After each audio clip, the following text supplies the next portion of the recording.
Somewhere over the Sahara, a jetliner is crossing the largest hot desert on Earth. Look out the window and you'll see nothing. No rivers, no trees, no movement. Just an ocean of sand stretching farther than the eye can follow.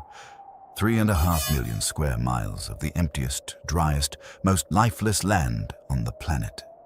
By day, the temperature out there can climb past 120 degrees. By night, it can drop below freezing. Almost nothing survives in it. Almost nothing ever has. It looks like the surface of another world, like a place where life never even got started. But what you're looking at is a grave.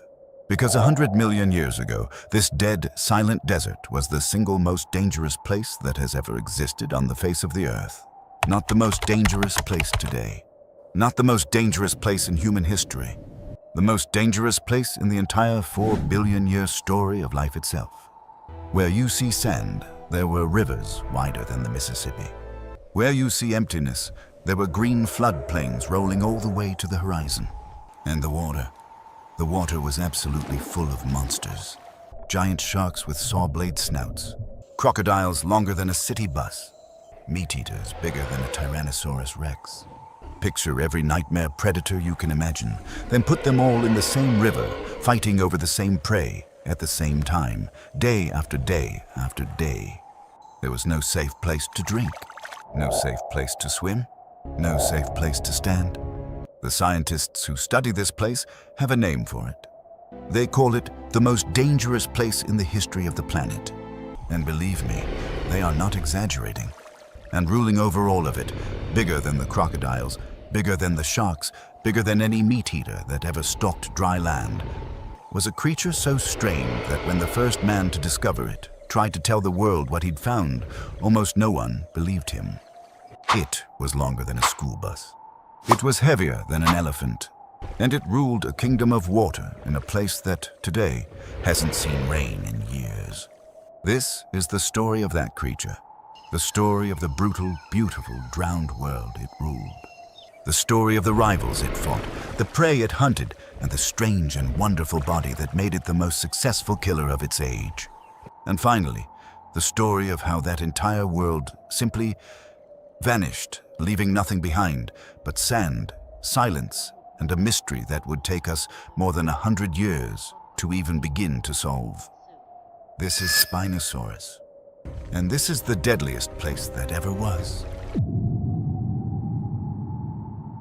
To understand the monster, you first have to understand the world that built it. And that world looked nothing like the Africa you know today. Wind the clock back 100 million years. The dinosaurs have already ruled the Earth for over 130 million years by this point. They are not newcomers. They are the established lords of the planet. And they have been for an almost unimaginable stretch of time. But the map of that planet would be unrecognizable to you. The continents aren't where you'd expect them. South America is just beginning to tear away from Africa, and in the widening gap between them, a brand new ocean is being born. To the north, a warm, shallow sea floods across much of what is now the Sahara, the sea that geologists call the Tethys. There are no ice caps anywhere on Earth, not at the North Pole, not at the South Pole. The whole world runs hot. On average 10, maybe 15 degrees warmer than it is today. And with no ice locking up the world's water, the oceans sit hundreds of feet higher than they do now. The sea pushes deep inland, and where the sea meets the land, it creates something extraordinary. A vast network of rivers and channels and floodplains, spreading across North Africa like the veins on the back of your hand. Picture the Amazon. Now picture an entire region the size of the modern United States, laced from end to end with rivers like the Amazon, all of it draining into a warm, tropical sea. That is what sat where the Sahara sits today. Green, wet, teeming. The climate was hot and steamy, like a greenhouse with no roof. Monsoon rains rolled in and rolled out. The rivers flooded their banks every year, then pulled back, leaving thick black mudflats behind them. Forests of strange conifers and tree ferns crowded the waterways, buzzing with insects the size of your hand. And in all that warm, shallow, endlessly productive water, life absolutely exploded. Now here's the key to this entire story, so hold on to it. The water came first. Before the monster, there was the river. A river system so rich, so overflowing with food, that it could feed predators the size of buses. And not just one of them, but a whole army of them, all at the same time. Geologists today can stand in the Moroccan desert, in a stretch of badlands called the Kem, and read this lost world straight out of the rock. Layer by layer, they can see the old riverbeds, the ripple marks frozen in stone, the fossilized fish still lying right where they died 100 million years ago. They can hold a chunk of ancient riverbed in one hand while standing in the driest desert on Earth. They can prove, beyond any doubt, that this furnace of sand was once a paradise of water. But it was a paradise that came with a terrible price. Because a place that rich, that overflowing with food, draws in the hungriest, the biggest, and the most dangerous creatures that evolution can possibly build. The richer the table, the deadlier the guests who show up to sit at it. And in this lost African Eden, the guests were the stuff of nightmares. Bigger and more numerous than anywhere else on Earth, before or since. So let's meet them. In just about every ecosystem on Earth today, there is one top predator, one king. On the African savanna, it's the lion.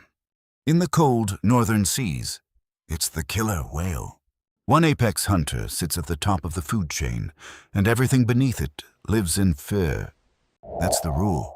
That's how nature usually works. But the rivers of Cretaceous Africa broke that rule wide open. Here, there wasn't one apex predator. There were several. All of them gigantic, all of them deadly, all of them crammed into the same hunting grounds. This wasn't a kingdom with a single ruler. It was a war zone with no clear winner. And to survive here, even for a day, you had to share the water with creatures like these. Start with the crocodiles. The age of dinosaurs was also the golden age of the giant crocodile, and the most famous of them all earned itself a nickname, the super croc. Its real name is Sarcosuchus. It stretched up to 40 feet from snout to tail, longer than a school bus, and tipped the scales at around 8 tons. Its jaws were lined with over 100 teeth, and it could bite down hard enough to snap bone the way you'd snap a pencil between 2 fingers. It lay perfectly still in the shallows, just 2 eyes and 2 nostrils showing above the surface, waiting for anything foolish enough to wander down to the water's edge for a drink. When it struck, there was no fighting free. Then there was the king of dry land, Carcharodontosaurus, a name that means shark-toothed lizard, and it earned every letter of it. This was a meat-eater nearly the size of a Tyrannosaurus rex, up to 40 feet long, with a skull more than 5 feet across and a mouth full of teeth like steak knives, each one finely serrated for slicing through flesh. It didn't crush its prey like a T-Rex. It carved it. On solid ground, this was the apex hunter, fast, powerful, and utterly without mercy. The water held its own horrors. Cruising through these rivers was Onchopristis, a cousin of the modern sawfish, but blown up to monstrous size. 25 feet long, with a long bony snout studded with rows of barbed, dagger-like teeth. It was as big as a great white shark, and it moved through these channels in enormous numbers. Imagine being a swimmer and feeling that long, toothed blade slice past you in the murky water. Remember that name, Onchopristis, because it is going to matter. It was the favorite meal of the monster we're building toward, and it wasn't alone in the water. These rivers were also home to giant lungfish, to coelacanths, to turtles, and to bony fish the size of a man.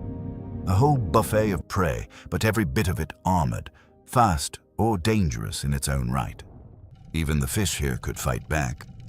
And swarming around all these giants was the supporting cast, smaller, faster killers like Rugops and Deltadromeus, hunters and scavengers that filled in every gap, cleaning up the kills and snatching the scraps before the big ones came back.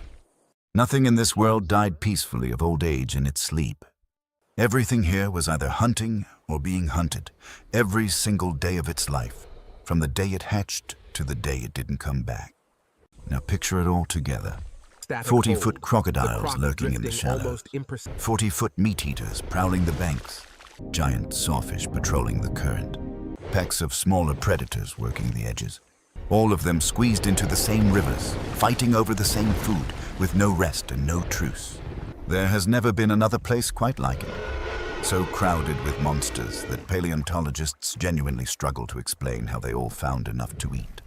That is the table. That is the war. And the creature that ruled over all of it had to be more than just big. It had to be smarter, or stranger, or better adapted than every rival around it. It had to be something the world had never seen before, and has never seen since. Meet Spinosaurus, the largest meat-eating dinosaur that ever walked the earth, and without a doubt, the strangest creature on this entire list. Let's start with the size, because the size alone is hard to wrap your head around. From the tip of its snout to the end of its tail, Spinosaurus measured around 50 feet long. The Tyrannosaurus Rex, for comparison, topped out around 40. Stand Spinosaurus next to a London double-decker bus and it would be half again as long as the bus. It weighed somewhere between 7 and 9 tons, about as heavy as a fully loaded dump truck. This was, plain and simple, the biggest predator ever to stalk dry land. Nothing bigger has ever been found. Nothing bigger may have ever existed. To stand next to it, you wouldn't even reach its knee. But honestly, the size is the least interesting thing about it, because almost nothing else about Spinosaurus looks like a normal dinosaur at all. Start with the head. Spinosaurus had a long, narrow skull, nearly 6 feet from front to back, taller than most grown men. But it didn't look anything like the deep, bone-crushing skull of a T-Rex. It looked like the snout of a crocodile, long, slender, and lined with teeth. And those teeth tell you the whole story. They weren't the serrated steak knives of a land hunter, built to saw through muscle and bone. They were smooth, round, and cone-shaped, the perfect tool for gripping something slippery, the perfect tool for catching fish. Look closer, and the clues just keep coming. Its nostrils sat far back and high up on the skull, so it could keep most of its head down in the water and still breathe, just like a crocodile. There were even tiny pressure-sensing pits along its snout, the kind modern crocodiles used to feel the faintest ripple of a fish moving in the dark. Its powerful front arms ended in long, hooked claws, perfect for snagging and pinning slick, struggling prey. And its hind legs were short, strangely, almost comically short for an animal this enormous. On land, this giant would have been slow and ungainly, nothing like the long-legged, sprinting tyrannosaurs over in North America. Whatever Spinosaurus was built to do, it wasn't built to chase things across dry ground. And then there is the sail. Rising straight up from its back was a row of tall, bony spines, some of them well over 5 feet high, connected by skin into an enormous fin that ran down its spine like the sail of a ship. What on earth was it for? After more than 100 years of study, scientists still aren't completely sure. Maybe it stored fat, like a camel's hump, to carry the animal through the lean season. Maybe it helped control body temperature, soaking up the morning sun or shedding the midday heat. Or maybe it was simply for show, a giant living billboard used to attract mates and warn off rivals. Every idea has its supporters, and the honest truth is, after all this time, that argument still isn't settled. But the biggest surprise of all came in the year 2020. Scientists finally uncovered its tail, and it was unlike any dinosaur tail ever found. Tall, flat, and flexible, shaped like a giant paddle. That is not a tail you use for walking.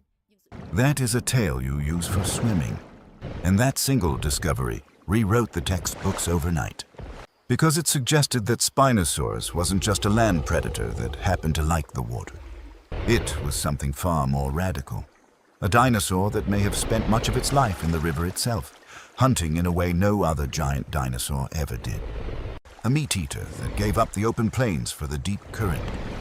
Put all the pieces together, the croc-like snout, the cone-shaped teeth, the high nostrils, the short legs, the sail, the paddle tail, and you get an animal that doesn't fit any box we had. It is, as close as the real world has ever come, a living, breathing dragon. And it was real.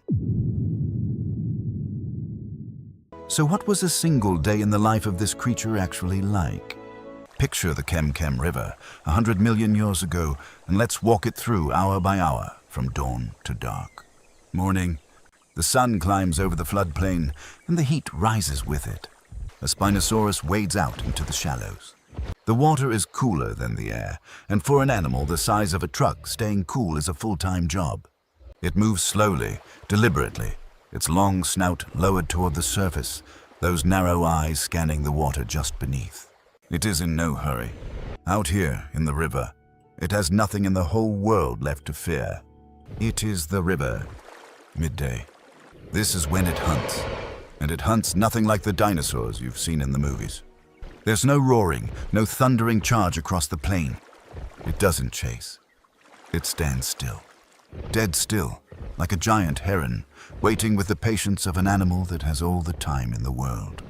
Beneath the surface, a shape glides past, a 25-foot Onchopristis, drifting along with the current, completely unaware of the giant standing over it.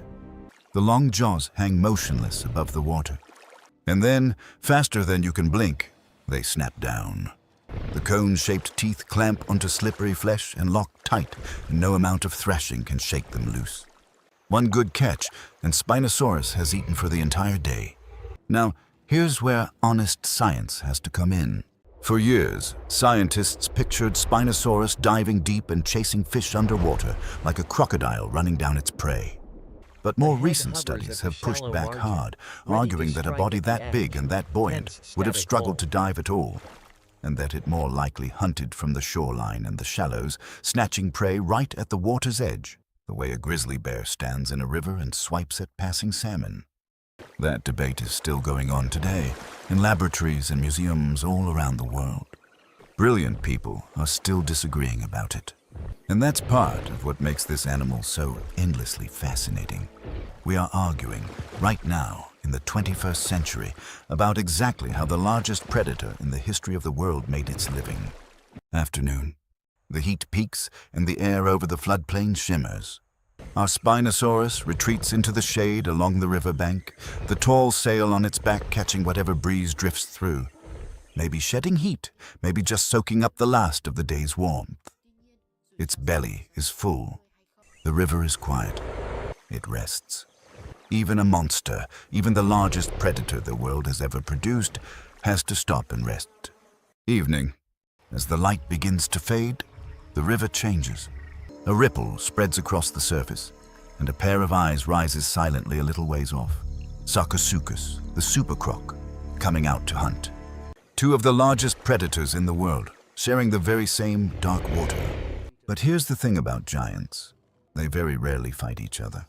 A brawl between two 8-ton animals could leave them both crippled, and out here, a crippled predator is a dead predator. There are no second chances, no veterinarians, no place to recover. So they keep their distance. They share the river by carefully avoiding one another, most of the time. Night falls over the floodplain. The calls of the day go quiet, and the only sound is the slow movement of water. And somewhere out in that black water, the largest meat-eater that ever lived drifts silently through the current, master of a world that, for now, belongs entirely to it. The undisputed king of the deadliest river on Earth. For now. But not every encounter on that river ended peacefully. Because Spinosaurus shared its world with another giant, one that didn't hunt in the water, but on the land. Carcharodontosaurus, the shark-toothed killer. Nearly as long, built for slaughter, and armed with a mouth full of blades. For a long time, this has been the great matchup of prehistoric Africa, the question every dinosaur fan secretly wants answered. Spinosaurus versus Carcharodontosaurus. The two biggest predators in the whole region, face to face. Who would win? And here's what makes it more than just a daydream fight. We have hard proof these two crossed paths. Paleontologists have dug up Spinosaurus bones marked with the bite of a Carcharodontosaurus. Think about that for a moment. 100 million years later, you can still see the tooth marks of one giant pressed into the bone of another, frozen in stone. These two animals met. They clashed. and at least once blood was spilled on that riverbank. But the answer to who would win isn't as simple as who was bigger. It depends entirely on where the fight took place, and that, it turns out, is the whole secret to how these two giants managed to survive side by side for so long. On dry land, Spinosaurus was out of its element. With those short hind legs and that long, heavy body on solid ground, going up against a fast and powerful land hunter built for exactly that kind of fight, Spinosaurus would have been in serious, serious trouble. The land belonged to Carcharodontosaurus, and on dry ground, the shark-toothed killer held every single advantage. But drag that same fight into the water and everything flips. Carcharodontosaurus couldn't swim worth a thing. In the river, it was the one out of its element, slow, off balance, and helpless. And the river was Spinosaurus's kingdom. There, in the deep water, the giant fisherman ruled without question, and nothing could touch it. So these two titans did something smart. They divided the world right down the middle. The land belonged to one of them. The water belonged to the other. And that muddy strip in between, the banks, the shallows, that was the border. A no-man's land where the two empires touched and where, every so often, the line got crossed and the teeth came out. This is the real picture the science gives us. Not one single epic duel to the death, but a long, uneasy standoff between two empires forced to share one impossible world. Two of the largest predators that have ever lived in the same place at the same time. Something that has never happened again in the entire 4-billion-year history of this planet. It was a perfect, terrible balance. A war with no winner, held in check by nothing but the river itself. For millions of years, that fragile truce held. And then the river began to die. Which brings us to the only question that really matters. What could possibly bring down a creature like this? What finally ended the reign of the monster that ruled the deadliest place on Earth? The answer is the most powerful force in the entire history of life. And it wasn't an asteroid. It wasn't a volcano. It was something far slower and far more final. Spinosaurus didn't die in a battle. It wasn't beaten by a bigger predator or torn apart by a rival. It was undone by the one thing no animal on Earth can fight: a changing planet. Around 95 million years ago, deep beneath the surface, the great plates of the Earth's crust began to shift. Slowly, over hundreds of thousands of years, the warm inland sea that fed these rivers started to pull back. The water that had drained off the land and filled these endless channels began to dry up. And as the rivers shrank, so did everything that depended on them. The fish first, then the hunters that ate the fish, then the giants that ruled them all. There was no single catastrophe, no day of fire and ash, no asteroid streaking out of the sky, and that is exactly what makes this story so haunting. The end didn't arrive in a flash. It came one dry season at a time. The rivers narrowed. The fish grew scarce. The lush green floodplains gave way, inch by inch, year by year, to cracked mud and creeping sand. The richest hunting ground in the history of life slowly, quietly closed its doors, and almost nothing noticed it happening. And here is the cruel irony at the very heart of it. The exact same thing that made Spinosaurus a king is the thing that finally doomed it. It was perfectly built for one world, a world of deep rivers and endless fish. Every part of it, from that paddle tail to that fishing snout to those short swimming legs, was designed for the water. It was the finest fishing machine evolution ever produced. But when the water vanished, all of that perfect design turned into a death sentence. The very features that made it unbeatable in the river made it helpless once the river was gone. A creature built for the water has nowhere left to go when the water dries up. It was like a great ship left high and dry as the tide goes out. And this time, the tide was never coming back. This is one of the oldest and hardest lessons that life on this planet has to teach. Being perfectly suited to your world is a tremendous gift, right up until the day your world changes. The more specialized you are, the more you stand to lose. Every creature that has ever lived on this earth was, in the end, a product of its environment. And when the environment changes, evolution shows no mercy at all. It doesn't care how big you are, it doesn't care how fierce you were, or how long you ruled, or how perfectly you once fit your world.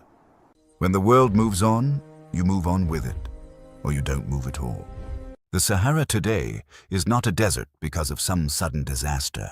It dried up slowly, over millions of years, so gradually that no single generation of animals would ever have noticed the change.